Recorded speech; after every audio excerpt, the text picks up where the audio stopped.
Hello, hello. Hello কবির, তুমি? কি কাণ্ডটা যে করো না! কোন বিভয়ে যে বাসা বেঁধেছো! ঢাকা শহরের একটা মানুষ তোমার হুদিস বলতে পারে না। এত বছর পর আবার কেন জ্বালাতে চাইছো?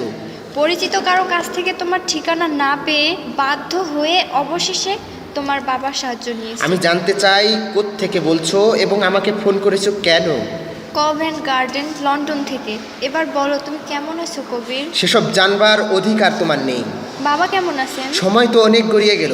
জীবনের কাছে সমস্ত পাওনা বুঝে পেয়েছো তো? কবির, তোমার রেজাল্ট? বাঁকা জল, বিপরীত ঢেউ, কোনো কিছুই তোমাকে আটকাতে পারেনি। শুধু শক্ত পাল ঠিক গন্তব্যে পৌঁছিয়ে দিল, তাই না? এত তীর্যক কথা শোনালে আমি রেখে দেব কিন্তু। ধন্যবাদ। অখণ্ড অবসরে শখ করে ভালোবাসার নামে যারা ভণ্ডামি করে তাদের সাথে কথা বলবার বিন্দুমাত্র আগ্রহ আমার নেই। এত রেগে রেগে কথা বলছো ভুল কেন? মানুষের কাছে বিনয়ী হবার ধৃষ্টতা নেই বলে। কবির, তুমি দেশ থেকে পালিয়ে গিয়ে এত বছর পর আমাকে ডিস্টার্ব করার উদ্যত না দেখানোই তোমার জন্য সমীচীন হবে। তোমাকে অনেক কথা বলবার আছে কবির। শুনবার ধৈর্য আমার নেই। অনেক জরুরি কথা, আমার প্রয়োজনে নয় কবির, শুধু তোমার জন্য।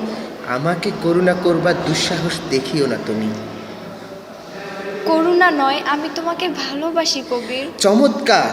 অনাজ্ঞাত এক তরুণী স্বপ্নের মাঝ প্রান্ত লণ্ডমণ্ড করে 7 সমুদ্র পারে অন্যের সংসারে পালিয়ে গিয়ে ভালোবাসার অধিকার চাইছো তুমি। দেশ ছেড়ে চলে আসতে হয়েছে সত্যি, কিন্তু তোমার তো জানা উচিত ভালোবাসা সবসময় গন্তব্য নির্ভর নয় কবির। তোমার জীবনের অনিবার্য অবসরে যৌবনের উষ্ণ তাপে আমার শৌখিন ভালোবাসা আমার স্বপ্নের সমস্ত অর্জনকে ধুলোয় মিশিয়ে স্বামীর বাহুতে আশ্রয় নিয়েছো তুমি।